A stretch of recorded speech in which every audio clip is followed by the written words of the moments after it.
Hi friends, welcome to Bigg Boss chit chat. This is Rekha Srinivas. ముందుగా నేను చెప్పాల్సింది ఏంటంటే అప్పుడే కర్ణాటకలో నిఖిల్కి క్యాంపెయినింగ్ స్టార్ట్ అయిపోయిందండి. అప్పుడే ఏంటి, ఆల్రెడీ 2-3 డేస్ నుంచి స్టార్ట్ అయిపోయింది. మన తెలుగు యూట్యూబర్స్కి తెలిసేదానికి నిన్నటి నుంచి స్టార్ట్ అయ్యింది అనమాట. యాక్చువల్గా నేను ప్రీవియస్ వీడియోలో అన్నయ్యే దానికన్నా ఫస్ట్ వీక్ సెకండ్ వీక్ రివ్యూస్లోనే చెప్పాను నేను. కర్ణాటక వాళ్ళకి అడ్వాంటేజ్, వీళ్ళు గ్రూప్గా వస్తున్నారు, గ్రూప్గా ఆడతారు. లాస్ట్కి వచ్చేసరికి నామినేషన్స్ టైంలో వాళ్ళకి 2 స్టేట్స్ ఓట్స్ పడతాయి అని స్టార్టింగ్లోనే చెప్పాను, గట్టిగా చెప్పాను నేను ఆ రోజు. కానీ అది ఎవరైనా చూడని వాళ్ళు ఉంటే ఒక్కసారి అందులో చూడండి. నెక్స్ట్ వచ్చి ఇప్పుడు కర్ణాటకలో ఉన్న కాలేజెస్కి వెళ్ళి క్యాంపెయినింగ్ చేస్తున్నారు. అక్కడ మన కర్ణాటక వాడు ఉన్నాడు, టాప్ 5లో ఉండే ఛాన్సెస్ ఉంది, ఓట్లేసి నెగ్గించండి. టాప్ 5లో కూడా కాదు, విన్ అయ్యే ఛాన్సెస్ ఉన్నాయి, నెగ్గించండి అని క్యాంపెయినింగ్ చేస్తున్నారు. చేసిన తర్వాత ఇంకొకటి ఏంటంటే, వాళ్ళు చేయడంలో తప్పే లేదు. కర్ణాటక వాళ్ళు క్యాంపెయినింగ్ చేయడం తప్పే లేదు. ఎందుకంటే వాళ్ళ అబ్బాయిని వాళ్ళు నెగ్గించుకోవాలని చూస్తారు. కానీ చూసిన ఓట్లు వేసి ప్రతి ఒక్కరు కూడా ఒక్క ఎపిసోడ్ కూడా చూసుండ్రు. కనీసం కంటెస్టెంట్స్ ఎవరో కూడా తెలుసుండ్రు. అయినా కానీ నిఖిల్కి ఓటింగ్స్ పడుతున్నాయి. కానీ మన ఆంధ్ర వాళ్ళు ఎవరికి కావాలంటే వాళ్ళకి వేసుకోండి. కాకపోతే ఈ 2 స్టేట్స్ ఓట్స్ ఒక అబ్బాయికి పడుతున్నాయి కాబట్టి మనలో ఎవరిని పైకి తీసుకుని రావాలి, విన్ చేయాలని చూడండి. ఇంకొకటి, గుడ్డిగా మనోడు అని వేసామని చెప్పను. గేమ్ 2 క్యాల్కులేట్ చేసుకోండి. ఇండివిజువాలిటీగా ఎవరు ఆడారు, గ్రూప్గా ఎవరు ఆడారు, అమ్మాయిల్ని యూజ్ చేసుకుని ఎవరు ఆడారు, ఇండివిజువాలిటీగా ఎలాగ ఆడారు, ఎక్కడ జెన్యూన్గా ఉన్నది, ఎక్కడ గ్రూపిజం ఉన్నది. బయట చూసి వచ్చి ఆడిన వాళ్ళు వచ్చి చెప్పింది ఏం చెప్పారు. ఒక్క అమ్మాయితో కాదు, 2 అమ్మాయిలతో వాడుకుని అంటే వాళ్ళ క్రేజ్ వాడుకుని 1 రోజు కాదు, 2 రోజు కాదు, 4-5 వారాలు ఆడాడు. ఒకటి సోనియా ఉన్నంతసేపు సోనియాని పట్టుకుని ఆడాడు. యష్మి ఉన్నంతసేపు యష్మితో ఏదో ట్రాక్ అని ఆడాడు. ఇంకొకటి వచ్చి ఇది తర్వాత పృథ్వీతో ఇప్పుడు వరకు కూడా కనీసం రాత్రి ఎపిసోడ్తో కూడా పృథ్వీతో కలిపి ఆడుతున్నాడు. నబీలు కూడా వాళ్ళతో చేతులు కలిపాడు. కానీ గౌతమ్ ఎవరితో కలిపాడు? ఓకే, యష్మిని అప్పుడు ప్రపోజల్ కింద మాట్లాడాడు, తన ఓకే చేయలేదు, అలాగ అయింది. ఇంకా అప్పటి నుంచి ఆ అమ్మాయిని కనీసం ఆ దృష్టితో చూడలేదు. అక్క అని సంబోధించి తన జెన్యూనిటీ కూడా ప్రూవ్ చేశాడు. ఇంకా తన అక్క అనేదానికి యాక్సెప్టే చేయలేకపోయింది యష్మి. ఇంత జెన్యూన్గా ఉన్నాడు. ఇంకా రాత్రి ఎపిసోడ్ చూస్తే చూడండి, మేము రాయల్ క్లాన్ వాళ్ళనే సెలెక్ట్ చేసుకోవాలి అనుకునేట్టుంటే ఆ అబ్బాయి గౌతమ్ రాయల్ క్లాన్ వాళ్ళనే సెలెక్ట్ చేసుకునేవాడు. కానీ ప్రేరణ ముందు నుంచి తాపత్రయపడి కష్టపడి ఆడుతుంది. తనకి ఎక్కడ ఏది అబ్బా అనే గేమ్ ఏది దొరకలేదు. తనకు ఒక ఛాన్స్ ఇవ్వాలని ప్రేరణ మీద జాలిపడి సెలెక్ట్ చేసుకుని ఒక ఛాన్స్ ఇచ్చాడు. ఈ అబ్బాయి దగ్గర ఎక్కడా గ్రూపిజం లేదు, జెన్యూనిటీ లేదు. తనకు అయినంతా తను గట్టిగా ఆడుతున్నాడు. తనకి లాస్ట్ ఇయర్లో ఉన్న నెగిటివ్ పాయింట్స్ కూడా కవర్ చేసి అబ్బా గౌతమ్ అనిపించేలాగా ఆడుతున్నాడు. మరి ఈ అబ్బాయికి 2 స్టేట్ల ఓట్లు పడే ఛాన్సెస్ లేవు. ఎందుకంటే వాళ్ళు ఈ ఎపిసోడ్స్ అన్నీ చూడరు. మనం చూసిన వాళ్ళము ఇవన్నీ చూడం. ఈ కాలానికి మోసాలే కరెక్టు, ఈ లవ్ ట్రాక్లు అవన్నీ కరెక్టు, కామను ఈరోజు ఇవన్నీ అనుకుని మనము జెన్యూన్గా వెళ్ళిపోతాము. కాకపోతే క్యాలిక్యులేట్ చెయ్యండి. వాళ్ళ క్వాలిటీస్ ఏంటి, వీళ్ళ క్వాలిటీస్ ఏంటి, క్యాలిక్యులేట్ చేసి మీకు ఎవరు కనిపిస్తుందో వాళ్ళకి ఖచ్చితంగా ఓట్లు వేయండి. ఇంకా ఫినాలే దగ్గరికి వచ్చేస్తుంది. ఇప్పటి నుంచి మీరు జాగ్రత్తగా ఉంటేనే మీకు ఇష్టమైన పర్సన్ నెగ్గే ఛాన్సెస్ ఉంది. నేను నిఖిల్కే వేయండి అని చెప్పట్లేదు, గౌతమ్కే వేయండి అని చెప్పట్లేదు. మీకు ఎవరికి ఇష్టమైతే వాళ్ళకి వేసుకోండి. నేను చెప్పవలసింది చెప్పాను. నెక్స్ట్ వచ్చి రాత్రి ఎపిసోడ్ గురించి మాట్లాడాలి అంటే ప్రేరణ అండి. ప్రేరణ ఈ అమ్మాయికి ముందు నుంచి ఫుడ్ కాంట్రవర్సీ. అక్కడ రోహిణి, అవినాష్, తేజ వాళ్ళు ఎగ్స్ వేసుకుని వాళ్ళు రైస్ వండుకుంటున్నారు, ముగ్గురు కలిపి. వాళ్ళ ఎగ్సే, మిగిలిన వాళ్ళ ఎగ్స్ అయిపోయినట్టున్నాయి. వాళ్ళు ముగ్గురు ఎగ్స్ వేసుకుని వాళ్ళు వండుకుంటున్నారు. దీని కళ్ళు వాటి మీద పడిపోయినాయి. పోనీలే వాటి మీద పడిపోయింది అనుకో, నాకు కొంచెం పెట్టండి, నాకు కూడా తినాలని ఉంది అని అడిగితే ఓకే. వెళ్ళి నబీల్ని అడిగింది. నబీల్కి అర్థమవుతుంది వాళ్ళ ఎగ్స్ కదా, వాళ్ళు ఫుడ్ మనం అడగటం ఎంతవరకు కరెక్ట్ అని ఆలోచిస్తున్నాడు. కాకపోతే నీకు కావాలా అని ప్రేరణ నొక్కి 2 సార్లు అడిగింది. తను కూడా టెంప్ట్ అయ్యాడు. వెళ్ళి నాకు కూడా కావాలి అని ముద్దుగా అడిగేసింది. ఇక్కడేమో ఈయనకి వెళ్ళికేసింది నబీల్ని. అక్కడికి వెళ్ళి నాకు కూడా కావాలి అని ముద్దుగా అడిగేసింది. తనకి కావాలి, మళ్ళీ నబీల్కి కూడా కావాలంట. కానీ అవినాష్ భలే కనిపెట్టేశాడండి. వెళ్ళి తనతో తన్నే అడిగిచ్చావా నువ్వు అని కనిపెట్టేసాడు. అయిపోయింది. సర్లే అన్నారు. వాళ్ళ ఫుడ్లో వాళ్ళ బిగ్ బాస్ ఇచ్చిన ఎగ్స్తో వాళ్ళ భాగంతో వాళ్ళు చేసుకునే దాంట్లో పెడతాము అని చెప్పారు. చెప్పిన తర్వాత ఇది మూసుకొని కూర్చోవాలా. మళ్ళీ విష్ణుప్రియ వస్తే విష్ణుప్రియ దగ్గర డిస్కషన్. మళ్ళీ విష్ణుప్రియ వెళ్ళి ఆ ఫుడ్లో ఏమండి ముగ్గురు కలిపి ఏదో కొంచెం చేసుకుంటున్నారంటే దాన్ని చిత్తడి చేసి చింతకాయ పచ్చడి చేసేసిందండి ప్రేరణ. దాని చేతులతో అది ఏనాడు సరిగా ఎవరికి పెట్టదు కదా. వాళ్ళకి ఇచ్చిన రేషన్లో వాళ్ళు ముగ్గురు కలిపి ఏదో చేసుకుంటే చూడలేకపోయింది. మళ్ళీ విష్ణుప్రియ అడిగేసరికి ప్రేరణ అక్కడ డిస్కషన్ పెట్టిందా అని అడిగేది. అది ముగ్గురికి కలిపి ముగ్గురు చేసుకుంటుంటే మళ్ళీ ఇంకో ముగ్గురు వెళ్ళి ఫైట్ చేస్తే అది 6గురికి పులిహోర గుళ్ళో ప్రసాదం వచ్చినట్టు వస్తుంది. ఇది వాళ్ళ షేర్ వాళ్ళు చేసుకుంటున్నారు కదా అని ఒక ఇంగిత జ్ఞానం కూడా లేకుండా దాని మీద కూడా కాంట్రవర్సీ సృష్టించేసింది ప్రేరణ. తిని ఎప్పుడు కూడా అక్కడే తప్పులు చేస్తుంది. ఓకే, నేను అడగటం తప్పని కాదు. అక్కడ ముగ్గురికి ఉన్నప్పుడు ఇంకో ముగ్గురిని తీసుకెళ్తే వాళ్ళకి ఏం మిగులుద్ది? కష్టపడి చేసుకుంటున్నారు, ఆతృతతో చేసుకుంటున్నారు. తన బజ్జీలు వేసుకుని తిన్నప్పుడు తన క్రేవీనెస్ ఎలాగుంటుందో వాళ్ళ క్రేవీనెస్ కూడా అలాగే ఉంటుందని అర్థం చేసుకోలేకపోయింది. నేను కూడా ఇంకా ఈ అమ్మాయి ఫైనల్కి వచ్చేస్తుంది, ఈ ఫుడ్ కాంట్రవర్సీలు వదిలేద్దాము అంటే రోజుకి ఇవే తిరిగి వస్తున్నాయి కాబట్టి నేను చెప్పాల్సి వస్తుంది. నెక్స్ట్ ఫుడ్ టాస్క్ అయిపోయింది. పునర్నవిని అవిక ఇద్దరు కూడా హౌస్లోకి ఎంట్రీ ఇచ్చారు.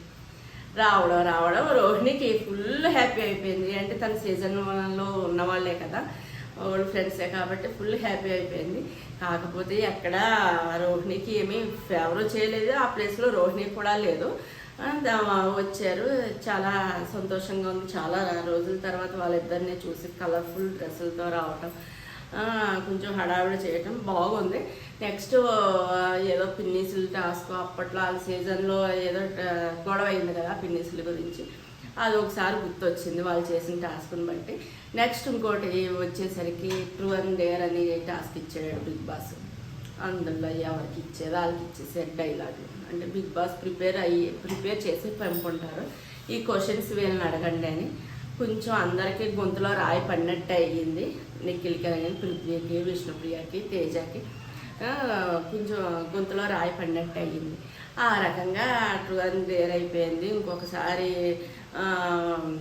పృథ్వీ మనసులో మాట ఏమని, విష్ణుప్రియ మనసులో మాట ఏమని ఏంటో కూడా మళ్ళీ జనాలకు ఇంకోసారి చెప్పేశారు. ఆ రకంగా ట్రూ అండ్ డేర్ అయిపోయిన తర్వాత ఇప్పుడు టికెట్ ఫినాలేకి సెలెక్ట్ చెయ్యాలి అని అడగగానే ఎవరిని సెలెక్ట్ చెయ్యాలి అని అడగక ముందే ఆలోచించాక ముందే ప్రేరణ లెగిసిపోయి ఇది నాకు చాలా ఇంపార్టెంట్ అని తన వర్షంలో తన గురించి చెప్పుకుంది. ఆ తర్వాత ఉండండి మేము మాట్లాడుకుని వస్తాం అని పక్కకి వెళ్ళి ఇద్దరు మాట్లాడుకునేసరికి పునర్నవి గౌతమ్ అనేసరికి గౌతమ్ నచ్చేసాడా అని కాసేపు ఇద్దరు ఫ్రెండ్స్ కదా జోకులు వేసుకున్నారు.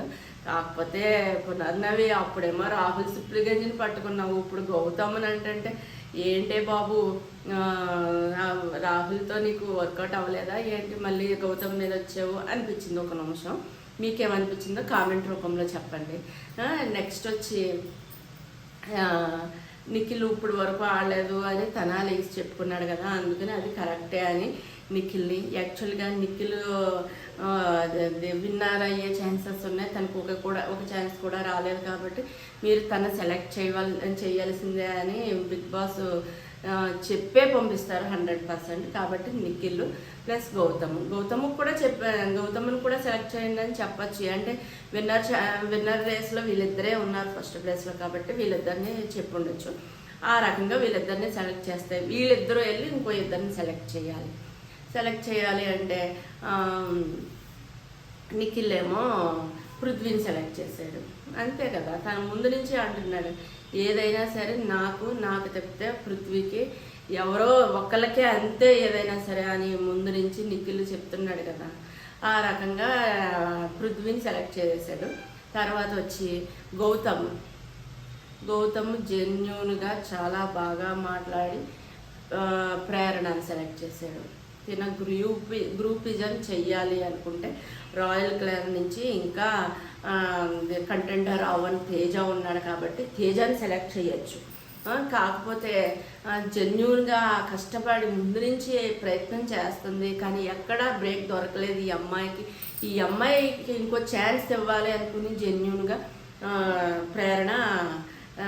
ప్రేరణకి ఛాన్స్ ఇచ్చాడు. ఏనాడు ప్రేరణ తనకి ఫేవర్ చేసింది లేదు, హౌస్లో కూడా తనే ఒక మంచి బాండింగ్ లేదు, ఎక్కడా కూడా ప్రేరణకి గౌతమ్ అంటే ఎక్కడ ఇది లేదు. అయినా కానీ గౌతమ్ ప్రేరణకు ఒక ఛాన్స్ ఇవ్వాలని పెద్ద మనసుతో ఆలోచించాడు.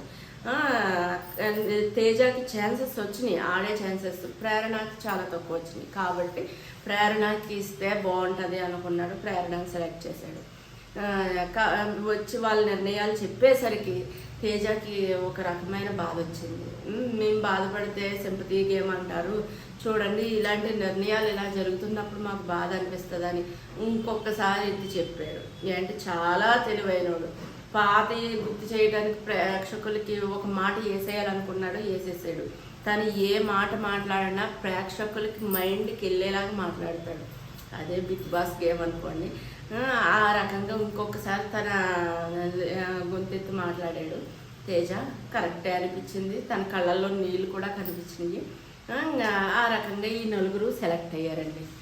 సెలెక్ట్ అయిన తర్వాత రోప్ పట్టుకుని పైకి ఎక్కే గేమ్ ఉంది కదా.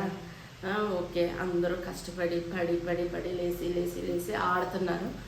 మనోడు మనోడు అంటే కామన్గా మన అనేది వచ్చేస్తుంది. గౌతమ్ వచ్చి కొంచెం డల్గానే ఆడుతున్నాడు, స్లోగానే ఆడుతున్నాడు. ముందు నుంచి కూడా చూస్తున్నంతలో స్లోగానే ఆడుతున్నాడు. ఆ రకంగా నలుగురు ఆడారు. ఆడిన తర్వాత అక్కడ నెట్లో వేసేటప్పుడు కింద పడినట్టు వేరే వాళ్ళు తీసుకుని వాళ్ళు నెట్లో వేసేసుకుంటున్నారు. ఇది స్ట్రాటజీ. ఆ రకంగా ఎవరిది తీసుకుని గౌతమ్ వేసుకున్నట్లు లేడు. అక్కడ నేను సరిగ్గా చూడలేకపోయాను. నెక్స్ట్ నెట్లో వేసే క్రమంలో నిఖిల్ ప్రేరణ ఇద్దరు కాసుకుని కూర్చుంటే ప్రేరణ పాపం పృథ్వీ వేసేదాన్ని క్యాచ్ పట్టేసింది. నాకు తెలిసి అది కింద పడినే ఒకటే, తన క్యాచ్ పట్టినే ఒకటే. నెట్లోకి పడకుండా క్యాచ్ పట్టుకుంటే తప్పు, కానీ నెట్టని దాటి వెళ్ళి తర్వాత క్యాచ్ పెట్టుకోవటం ఏమీ తప్పు కాదు. పాపం అందులో ప్రేరణ తప్పు అని నేను చెప్పను. అది ఆ గేమ్లో అలాగేమీ లేదు. ఇంకొకటి ఏంటంటే సరే ఇది తర్వాత మాట్లాడతాను. మొత్తం మీద ఈ టాస్క్ కంప్లీట్ అయిపోయేసరికి నిఖిల్ 9, పృథ్వీ 10, ప్రేరణ 6, గౌతమ్ 5 సంథింగ్ అయ్యేసరికి ఇది కంప్లీట్ అయ్యిందో లేదో పునర్నవి వాళ్ళ దగ్గరికి వెళ్ళి ఇలాగా కొంతమంది కాళ్ళు తడుపుకోకుండా వెళ్ళిపోయారు పృథ్వీ అది అని చూసారా మీరు అంట వెళ్ళి చిచ్చు పెట్టేసిందండి. తిన ఎలాగో టాప్ 2లో లేదు కదా, తిన మూసుకొని కూర్చోవచ్చు కదా. ప్రేరణ పైన ఉన్న టాప్ ఇద్దరు కూడా తన ఫ్రెండ్సే కదా, ముందు నుంచి ఏదో రకంగా తనకి హెల్ప్ చేసి గ్రూప్గా కూర్చుని మాట్లాడుకునే ఫ్రెండ్సే కదా. ఎలాగో గ్రూప్లో తను ఉన్నదని ప్రూవ్ అయిపోయింది కదా. మళ్ళీ ఇప్పుడు వాళ్ళని వెనక లాగాలనుకోవడం ఏంటి, లేదంటే నిఖిల్ని నెగ్గించాలనుకున్నదా ఏంటి అసలు? వాళ్ళు సంచాలకులు ఒకరు కాదు, ఇద్దరు ఉన్నారు. ఇద్దరు కూడా చూసుకుంటున్నారు కదా. మూసుకొని నోరు మూసుకొని కూర్చుని ఉంటుంటే సరిపోయేది. వెళ్ళి ఇది చెప్పవలసిన అవసరం లేదు. పాపం వెళ్ళి చెప్పేసేసరికి నెక్స్ట్ ఇది ఇలాగా నబీల్తో డిస్కషన్ చేసి తర్వాత వెళ్ళి చెప్పింది. ఈలోపు నబీల్ వచ్చి పృథ్వీ చెప్పేశాడు, నువ్వు కాలు తడుపుకోలేదంట, ప్రేరణ వెళ్ళి వాళ్ళతో చెప్తుంది, వాళ్ళు పాయింట్ ఎత్తితే నువ్వు లెగ్స్ మాట్లాడుకో, డిఫెండ్ చేసుకో అని చెప్తున్నాడు. ఈ నబీల్ కూడా భజన బృందంలో ఒకటి అయిపోయాడు. ముందుగా వెళ్ళి తన ఫ్రెండ్కి ఫేవర్ చేయాలనుకున్నాడు, చెప్పేసుకున్నాడు. ఇప్పుడు అదే పాయింట్ పెట్టుకుని పునర్నవి అవిక ఇద్దరు కలిపి మైనస్ చేయాలని చూసారు. ఇంకొక కూడా మీరు రోప్ పట్టుకుని, అంటే తను ఇంకా డిఫెండ్ చేసుకోమని నబీల్ చెప్పాడు కదా, డిఫెండ్ చేసుకోవటానికి అంటే రోప్ పట్టుకుని కూడా 9-10లోంచి ఈ పాయింట్కి ఒకటి అదే మైనస్ చేసినా సరే మీరు ఒకటి తీసేసినా మేమిద్దరం డ్రా అవుతాం కదా. గేమ్ డ్రా అయినప్పుడు మీరు నేను ఓడిపోయానని ఎలా చెప్తారు అనేసరికి వాళ్ళు సంచాలకులు ఏం చేశారు, అదొకటే కాదు రోప్ కూడా ఆఫ్ నుంచి పట్టుకుని ఎక్కారు, ఒకసారి కాదు చాలాసార్లు రూల్స్ బ్రేక్ చేశారు అని చెప్పారు. అది కూడా కరెక్టే, కాదని చెప్పను నేను. ఆ రకంగా జెన్యూన్గా ఆడాడు కాబట్టి నిఖిల్కి విన్నర్ కింద ఇచ్చేశారు. ఓకే, ఈ చిచ్చులు వాళ్ళు చూసే ఉంటారు కానీ ప్రేరణ వెళ్ళి చెప్పవలసిన అవసరం లేదు. చెప్పి కర్మ చేసింది అనుకోవాలి. ఆ కర్మ ఫలితంగా బ్లాక్ స్టార్ వచ్చింది. కర్మ రిటర్న్స్ అంటారు కదా, మళ్ళీ ఇంకొకసారి ప్రూవ్ అయ్యింది. ఏ టాస్క్లో చిచ్చు పెట్టాలని చూసిందో ఆ టాస్క్లోనే వెళ్ళి పక్కన పడిపోయింది.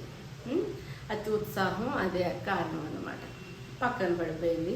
వాళ్ళతో ఎదిరించి కూడా మాట్లాడింది. నెక్స్ట్ ఎదిరించి మాట్లాడిందంటే పునర్నవి ఇది చెప్తుంది, నీ మాట తను వినలేదు, సంచాలక ప్లేస్లో ఉన్న నీకు రెస్పెక్ట్ ఇవ్వలేదు అని ఆ పాయింట్ మీద తనతోనే వాదికి దిగింది అన్న పాయింట్ మీద వాళ్ళ ఈగో హర్ట్ అయినట్టుంది. అందుకని ప్రేరణ అని తీసేయాలని ఫిక్స్ అయ్యారు. ఫిక్స్ అయ్యాక మరి ఏ కారణం చెప్తాము అనేసరికి ఆ క్యాచ్ అనే కారణం చెప్పారు. నిజంగా పాపం అనిపించింది. దీని నోటి దూర కూడా ఎక్కువే ఉంది. నేను డే 1 నుంచి చెప్తున్నాను, నోటి దూర తగ్గించుకోవే అని. వాళ్ళని ఎదిరించవలసిన పని ఏముంది, ఎదిరించింది, ఎక్కడో కాలిన దానికి దీన్ని తీసి పక్కన ఎత్తేసారు బ్లాక్ స్టార్. తర్వాత నువ్వు వాదించుకునే ఉపయోగం, అది నిర్ణయం అయిపోయిన తర్వాత మార్చుకుంటే వాళ్ళు షేమ్ పప్పి అయిపోతారు కాబట్టి వాళ్ళు మార్చుకోరు. కాబట్టి నీ దురద నువ్వే తీర్చుకున్నావు, పక్కన ఉన్నావు. నెక్స్ట్ వచ్చేసరికి ఇంకో టాస్క్ అండి. ఓ పక్కన బాల్ ఎగరేసి ఓ పక్కన బిగ్ బాస్ అయ్యి పజిల్ క్లియర్ చేయటం కదా. అందులోకి ప్రేరణని తీసాక ముగ్గురిని పంపించారు. ఫస్ట్ విన్ అయిన వాళ్ళకి పెద్ద బోర్డు, రెండోసారి విన్ అయిన వాళ్ళకి కొంచెం చిన్న బోర్డు, మూడోసారి ఇంకా చిన్న బోర్డు. పాపం గౌతమ్కి ఏమున్నది, ఉంటే ఒక 2.5 feet బోర్డు ఉందంటే పాపం అనుకున్నాము. ఇంకేముంది వీళ్ళు ఫ్రెండ్స్ ఇద్దరు నెగ్గేస్తారు, నిఖిల్ పృథ్వీ అనుకున్నాము. కాకపోతే పృథ్వీకి బలం ఎక్కువ, బ్రెయిన్ తక్కువ కాబట్టి మిడిల్లోనే డ్రాప్ అయిపోయాడు. అందుకని నిఖిల్ తర్వాత ఏమో గౌతమ్ విన్ అయ్యాడు. ఆ రకంగా టికెట్ ఫినాలే కంటెంటర్గా నిఖిల్ విన్ అయిపోయాడు. ప్రస్తుతానికైతే రోహిణి, అవినాష్, నెక్స్ట్ నిఖిల్ కంటెండర్గా నిలబడ్డారు. బ్లాక్ స్టార్స్ వచ్చినాయి ఎవరికి, నవీల్కి, ప్రేరణకి, విష్ణుప్రియకి, ముగ్గురికి బ్లాక్ స్టార్స్ వచ్చేసింది. ఓకే, ఆ రకంగా ఇక్కడ ఫైనాలే కాంటెస్ట్ అంతా గేమ్స్ అన్నీ కూడా అయిపోయినట్టే అనుకుంటున్నాము. కాకపోతే ముగ్గురులో కంటెంటర్స్ అయిన ముగ్గురులో ఎవరికి ఎక్కువ విన్ అయ్యే ఛాన్సెస్ ఉన్నాయి. బిగ్ బాస్ ఎవరికి విన్ అయితే బాగుంటుంది అనుకుని వాళ్ళకి సంబంధించిన టాస్క్ ఇవ్వచ్చు. యాక్చువల్లీ టికెటే ఫినాలేకి తగ్గట్టు టాస్క్లు ఏవేవి కూడా లేవు. 3 days నుంచి అవుతున్నాయి కానీ ఏ టాస్క్ అబ్బా సూపర్ బస్తీ మే సవాల్ ఇద్దరే ఆట అంటే అన్నట్టుగా ఏ టాస్కు లేదు. అలా సప్పగానే జరిగిపోయినాయి. ఇప్పుడు ఈ ముగ్గురులో రోహిణి విన్ చేయాలనుకుంటాడా బిగ్ బాస్, అవినాష్న లేదు నిఖిల్న. యాక్చువల్లీ నిఖిల్కి అయితే టికెట్ ఫినాలే అది అవసరమే లేదు. ఏంటంటే తన టాప్ 1లోనో 2లోనో 3లోనో 4లోనో ఉండవలసిన వాడు కాబట్టి తనకు అవసరమే లేదు. ఈ టికెట్ ఫినాలే అనేది వేస్ట్ అవ్వకుండా ఉండాలి అంటే ఒక రోహిణికి కానీ అవినాష్కి కానీ లేదు వీళ్ళని తొక్కేయాలి, నేను కే బ్యాచ్నే సపోర్ట్ చేస్తాను అని బిగ్ బాస్ అనుకుంటే మాత్రం నిఖిల్కి సంబంధించింది వాడు. ఎవరికి సంబంధించింది ఇస్తాడో చూద్దాం ముందు. ఏంటంటే కొద్ది రోజుల నుంచి కే బ్యాచ్ని చాలా ముద్దుగా ఎత్తుకుని ముద్దు చేస్తూ ఉన్నాడు బిగ్ బాస్. కాబట్టి ఈసారి రాయల్ క్లాన్నా ఓజీ క్లాన్ని సపోర్ట్ చేస్తాడా చూద్దాం బిగ్ బాస్. నా రివ్యూ ఎలా ఉందో మీకు నచ్చినట్టయితే షేర్ చేయండి, కామెంట్ చేయండి, సబ్స్క్రైబ్ చేయండి. Thank you friends, bye.